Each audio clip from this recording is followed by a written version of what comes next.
Hi hello ನಮಸ್ತೆ ಎಲ್ಲರಿಗೂ info media ಜಗತ್ತು ಚಾನಲಿನ ಮತ್ತೊಂದು ವಿಡಿಯೋಗೆ ಸ್ವಾಗತ ಸುಸ್ವಾಗತ.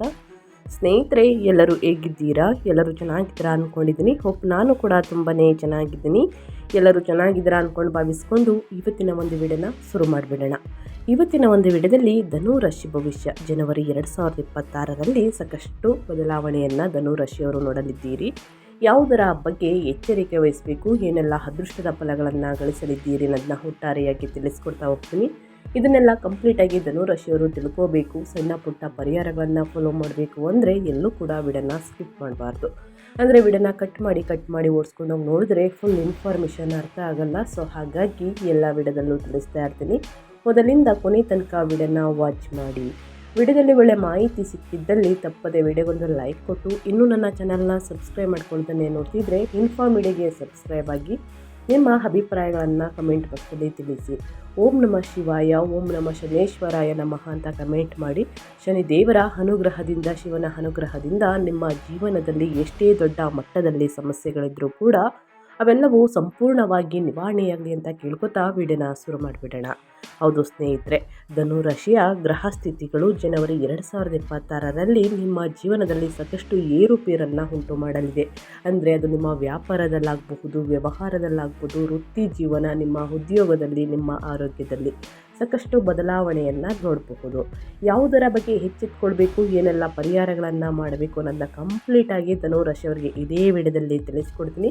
ಇದನ್ನೆಲ್ಲ ಕಂಪ್ಲೀಟಾಗಿ ತಿಳ್ಕೋಬೇಕು ಅಂದರೆ ಮೊದಲೇ ಹೇಳಿರುವ ಹಾಗೆ ಮೊದಲಿಂದ ಕೊನೆ ತನಕ ವಿಡಿಯೋನ ವಾಚ್ ಮಾಡಿ. ವಿಡಿಯೋಗೊಂದು ಲೈಕ್ ಕೊಟ್ಟು, ಸಬ್ಸ್ಕ್ರೈಬ್ ಆಗಿಲ್ಲ ಅಂದರೆ ಇನ್ಫಾರ್ಮ್ ಮೀಡಿಯಾಗೆ ಸಬ್ಸ್ಕ್ರೈಬ್ ಆಗಿ.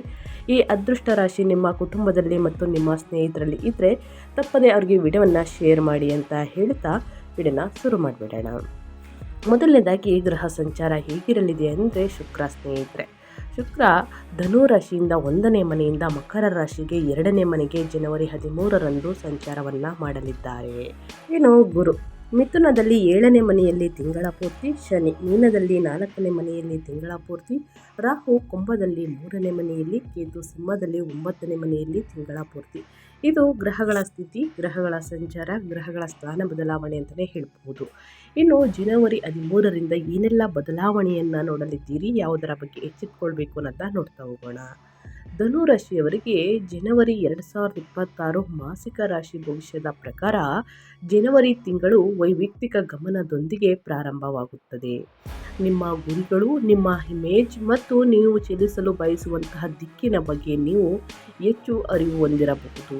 ನಿಮ್ಮಲ್ಲಿ ಕೆಲವರು ದಿನಚರಿಯನ್ನು ಮರುಹೊಂದಿಸಲು, ವೈಯಕ್ತಿಕ ನಿರ್ಧಾರಗಳನ್ನು ತೆಗೆದುಕೊಳ್ಳಲು ಅಥವಾ ಹೆಚ್ಚು ಆತ್ಮವಿಶ್ವಾಸದಿಂದ ಮುನ್ನಡೆಯಲು ಪ್ರೇರೇಪಿಸಲ್ಪಡಬಹುದು. ಸ್ನೇಹಿತರೆ, ಮೊದಲಾರ್ಧದಲ್ಲಿ ನಿಮ್ಮ ರಾಶಿಯಲ್ಲಿರುವಂತಹ ಲಗ್ನ ಗ್ರಹಗಳು ಶಕ್ತಿ ಮತ್ತು ಗೋಚರತೆಯನ್ನು ತರುತ್ತದೆ, ಆದರೆ ಚಡಪಟಿಕೆಯನ್ನು ಸಹ ಉಂಟು ಮಾಡಬಹುದು. ಫಲಿತಾಂಶಗಳ ತ್ವರಿತವಾಗಿ ಬೇಕು ಎಂದು ನೀವು ಕೆಲವೊಮ್ಮೆ ತಾಳ್ಮೆ ಇಲ್ಲದೆ ಇರಬಹುದು.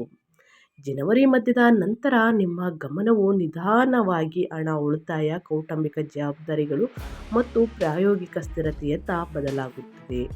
ನೀವು ಆರ್ಥಿಕ ಯೋಜನೆ ಮತ್ತು ದೀರ್ಘಕಾಲೀನ ಭದ್ರತೆಯ ಬಗ್ಗೆ ಹೆಚ್ಚು ಗಂಭೀರವಾಗಿ ಯೋಚಿಸಲು ಪ್ರಾರಂಭಿಸಬಹುದು.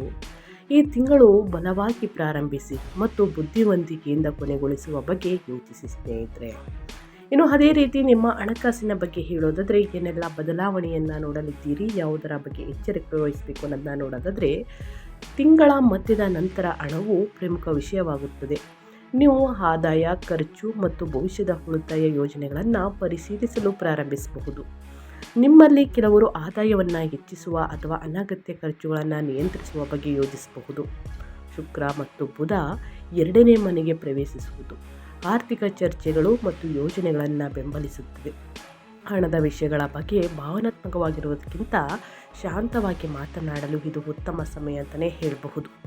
4ನೇ ಮನೆಯಲ್ಲಿರುವಂತಹ ಶನಿ ಮನೆ, ಆಸ್ತಿ, ರಿಪೇರಿ ಅಥವಾ ಕೌಟುಂಬಿಕ ಜವಾಬ್ದಾರಿಗಳಿಗೆ ಖರ್ಚು ಮಾಡುವುದನ್ನು ಸೂಚಿಸುತ್ತಾನೆ. ಸ್ನೇಹಿತರೆ, ಈ ಖರ್ಚುಗಳು ಅವಶ್ಯಕ, ಆದರೆ ಬಜೆಟ್ ಅಗತ್ಯವಿದೆ ಅಂತಲೇ ಹೇಳಬಹುದು.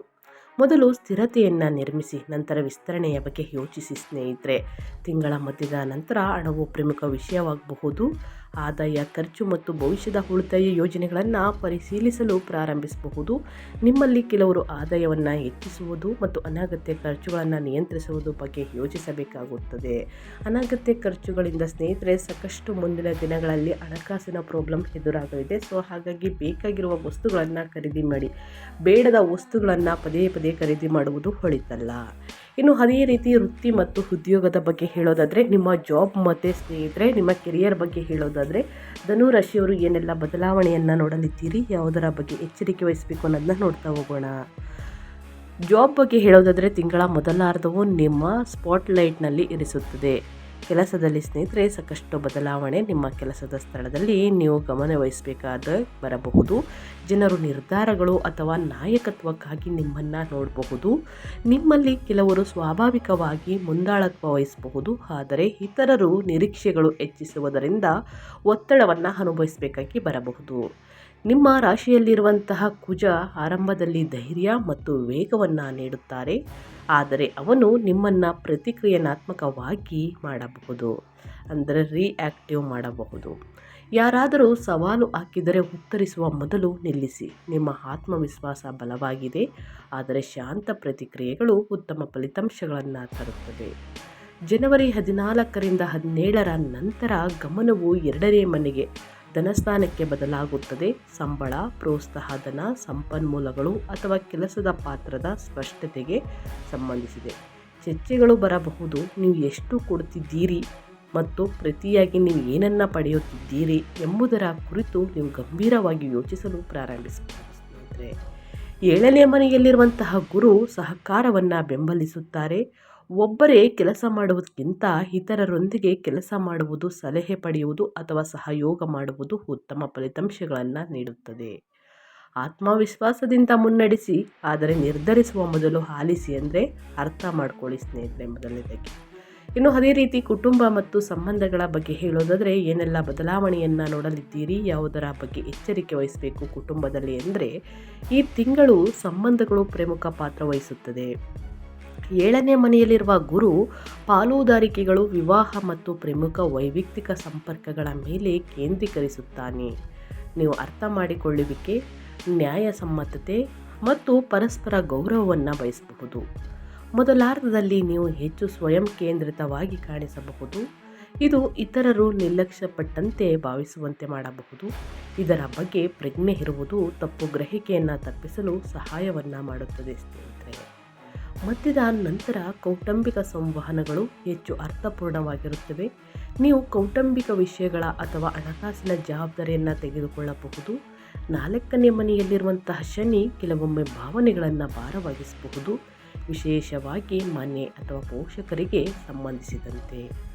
ವೈಯಕ್ತಿಕ ಅಗತ್ಯಗಳನ್ನು ಸಂಬಂಧದ ಜವಾಬ್ದಾರಿಗಳೊಂದಿಗೆ ಸಮತೋಲನಗೊಳಿಸಿ ಒಳಿತಾಗಲಿದೆ. ಇನ್ನು ನಿಮ್ಮ ಹೆಲ್ತ್ ಬಗ್ಗೆ ಹೇಳೋದಾದರೆ, ಏನೆಲ್ಲ ಬದಲಾವಣೆಯನ್ನು ಧನುರಾಶಿಯವರು ನೋಡಲಿದ್ದೀರಿ, ಯಾವುದರ ಬಗ್ಗೆ ಮುನ್ನೆಚ್ಚರಿಕೆಗಳನ್ನು ತೆಗೆದುಕೊಳ್ಬೇಕು ಅನ್ನೋದನ್ನ ನೋಡೋದಾದರೆ, ಮೊದಲಾರ್ಧದಲ್ಲಿ ಶಕ್ತಿಯ ಮಟ್ಟ ಹೆಚ್ಚಾಗಿರುತ್ತವೆ, ಆದರೆ ಚಟಪಟಿಕೆ, ನಿದ್ರೆ ಅಥವಾ ಜೀರ್ಣಕ್ರಿಯೆಯ ಮೇಲೆ ಪರಿಣಾಮ ಬೀರಬಹುದು. ಅತಿಯಾದ ಕೆಲಸ ಅಥವಾ ವಿಶ್ರಾಂತಿಯನ್ನು ಬಿಡುವುದರಿಂದ ಆಯಾಸ ಉಂಟಾಗಬಹುದು. ತಿಂಗಳ ಮಧ್ಯದ ನಂತರ ಆಹಾರ ಕ್ರಮದ ಬಗ್ಗೆ ಗಮನ ಕೊಡಿ. 2ನೇ ಮನೆಯಲ್ಲಿರುವ ಕುಜ ಮತ್ತು ಸೂರ್ಯ ಆಹಾರ ಪದ್ಧತಿ ಅನಿಯಮಿತವಾಗಿದ್ದರೆ ಗಂಟಲು ಸಮಸ್ಯೆ, ಅಸಿಡಿಟಿ ಮತ್ತು ದೇಹದಲ್ಲಿ ಉಷ್ಣತೆ ಉಂಟಾಗಬಹುದು. ನಿಯಮಿತ ಊಟ, ಸರಿಯಾದ ವಿಶ್ರಾಂತಿ ನಿಮ್ಮ ಶಕ್ತಿಯನ್ನು ಸ್ಥಿರಗೊಳಿಸುತ್ತದೆ. ಜೊತೆಗೆ ಪ್ರತಿದಿನ ವ್ಯಾಯಾಮವನ್ನು ಮಾಡುವುದು, ಧ್ಯಾನವನ್ನು ಮಾಡುವುದು, ಮೆಡಿಟೇಷನನ್ನು ಮಾಡುವುದು, ಈ ರೀತಿ ಮಾಡಿದಲ್ಲಿ ಉನ್ನತ ಆರೋಗ್ಯವನ್ನು ಪಡೆದುಕೊಳ್ಳಲಿದ್ದೀರಿ. ಮುಂದಿನ ದಿನಗಳಲ್ಲಿ ಆದಷ್ಟು ನಿಮ್ಮ ಆಹಾರ ಪದ್ಧತಿಯಲ್ಲಿ ಸ್ವಲ್ಪ ಚೇಂಜಸನ್ನು ಮಾಡ್ಕೋಬೇಕಾಗುತ್ತದೆ. ಹಸಿರು ತರಕಾರಿ, ಹಣ್ಣು ಹಂಪಲುಗಳನ್ನು ಚೆನ್ನಾಗಿ ಸೇವಿಸುವುದು, ಪ್ರೋಟೀನ್ ಕೂಡ ತೆಗೆದುಕೊಳ್ಳುವುದು ಸ್ನೇಹಿತರೆ ಬಹಳ ಮುಖ್ಯವಾಗುತ್ತದೆ. ಫೈಬರ್, ಪ್ರೋಟೀನ್, ನಾರಿನಂಶ ಇರುವಂತಹ ತರಕಾರಿಗಳನ್ನು ತಿನ್ನುವುದರಿಂದ ಸಾಕಷ್ಟು ಬೆನಿಫಿಟ್ಸ್ ಇದೆ ಸ್ನೇಹಿತರೆ, ಇದನ್ನೆಲ್ಲ ಗಮನದಲ್ಲಿಟ್ಕೊಳ್ಳಿ. ಇನ್ನು ವ್ಯಾಪಾರ ಮತ್ತು ವ್ಯವಹಾರದ ಬಗ್ಗೆ ಹೇಳೋದಾದರೆ, ಏನೆಲ್ಲ ಬದಲಾವಣೆಯನ್ನು ನೋಡಲಿದ್ದೀರಿ ಧನುರಾಶಿಯವರು, ಯಾವುದರ ಬಗ್ಗೆ ಎಚ್ಚರಿಕೆ ವಹಿಸಬೇಕು ಅನ್ನೋದನ್ನ ನೋಡೋದಾದರೆ, ವ್ಯಾಪಾರ ಮಾಲೀಕರು ಮೊದಲಾರ್ಧದಲ್ಲಿ ಆತ್ಮವಿಶ್ವಾಸ ಮತ್ತು ಚುರುಕುತನವನ್ನು ಅನುಭವಿಸಬಹುದು. ನೀವು ದಿಟ್ಟ ನಿರ್ಧಾರಗಳನ್ನು ತೆಗೆದುಕೊಳ್ಳಬಹುದು ಅಥವಾ ಹೊಸ ಆಲೋಚನೆಗಳನ್ನು ಪ್ರಾರಂಭಿಸಬಹುದು. ತಿಂಗಳ ಮಧ್ಯದ ನಂತರ ಆರ್ಥಿಕ ಯೋಜನೆ ನಿರ್ಣಾಯಕವಾಗಿರುತ್ತದೆ. ಬೆಲೆ ನಿಗದಿ, ಲಾಭಾಂಶ ಮತ್ತು ದೀರ್ಘಕಾಲೀನ ಸಮರ್ಥನೀಯತೆ ಮೇಲೆ ಗಮನ ಹರಿಸಿ. ತಾಳ್ಮೆಯಿಂದ ನಿರ್ವಹಿಸಿದರೆ ಪಾಲುದಾರಿಕೆಗಳು ಮತ್ತು ಗ್ರಾಹಕರು ಚರ್ಚೆಗಳ ಅವಕಾಶಗಳನ್ನು ತರುತ್ತವೆ. ಅಲ್ಪಾವಧಿಯ ಲಾಭಕ್ಕಿಂತ ದೀರ್ಘಕಾಲೀನ ಲಾಭದ ಬಗ್ಗೆ ಯೋಚಿಸಿ ಒಳಿತಾಗಲಿದೆ. ಇನ್ನು ಶಿಕ್ಷಣದ ಬಗ್ಗೆ ಹೇಳೋದಾದರೆ, ವಿದ್ಯಾರ್ಥಿಗಳು ಏನೆಲ್ಲ ಫಲಿತಾಂಶವನ್ನು ನೋಡಲಿದ್ದೀರಿ, ಯಾವುದರ ಬಗ್ಗೆ ಎಚ್ಚರಿಕೆ ವಹಿಸಬೇಕು ಅನ್ನೋದಾದರೆ, ವಿದ್ಯಾರ್ಥಿಗಳು ಪ್ರೇರೇಪಿತರಾಗಿದ್ದರೂ ಕೂಡ ಮೊದಲಾರ್ಧದಲ್ಲಿ ಸ್ವಲ್ಪ ಏಕಾಗ್ರತೆ ಕಳೆದುಕೊಳ್ಳಬಹುದು. ಶಕ್ತಿ ಹೆಚ್ಚಿದೆ, ಆದರೆ ಗಮನಕ್ಕೆ ನಿರ್ದೇಶನ ಬೇಕು. ಮಧ್ಯದ ನಂತರ ಏಕಾಗ್ರತೆ ಸುಧಾರಿಸುತ್ತದೆ ಮತ್ತು ಅಧ್ಯಯನವು ಹೆಚ್ಚು ರಚನಾತ್ಮಕವಾಗಿರುತ್ತದೆ. ಶಿಕ್ಷಕರು ಅಥವಾ ಮಾರ್ಗದರ್ಶಕರಿಂದ ಮಾರ್ಗದರ್ಶನ ಸಹಾಯಕವಾಗಿದೆ ಅಂತಲೇ ಹೇಳಬಹುದು. ಉತ್ಸಾಹವನ್ನು ಶಿಸ್ತಿನ ಅಧ್ಯಯನದ ಕಡೆಗೆ ತಿರುಗಿಸಿ ಸ್ನೇಹಿತರೆ, ಒಳಿತಾಗಲಿದೆ. ಇನ್ನು ಪರಿಹಾರದ ಕ್ರಮಗಳ ಬಗ್ಗೆ ಹೇಳೋದಾದರೆ, ಏನೆಲ್ಲ ಪರಿಹಾರಗಳನ್ನು ಈ ತಿಂಗಳಲ್ಲಿ ಅನುಸರಿಸಿದರೆ ಕಷ್ಟಗಳು, ಸಮಸ್ಯೆಗಳು, ಅಡೆತಡೆಗಳು ಎಲ್ಲವೂ ಕೂಡ ಸಂಪೂರ್ಣವಾಗಿ ನಿವಾರಣೆಯಾಗಲಿದೆ ಅನ್ನೋದನ್ನ ತಿಳಿಸ್ಕೊಡ್ತೀನಿ. ನಿಮ್ಮ ಸಮಸ್ಯೆಗಳಿಗೆ ಅನುಗುಣವಾಗಿ ಪರಿಹಾರವನ್ನು ತಿಳಿಸ್ಕೊಡ್ತೀನಿ. ಈ ಪರಿಹಾರವನ್ನು ತಪ್ಪದೇ ಧನುರಾಶಿಯವರು ಮಾಡಬೇಕಾಗುತ್ತದೆ. ಮೊದಲನೇದಾಗಿ ಸ್ನೇಹಿತರೆ, ಪ್ರತಿದಿನ ಕೆಲವು ನಿಮಿಷ ಮೌನ ಅಥವಾ ಧ್ಯಾನದಲ್ಲಿ ಕಳೆಯಿರಿ.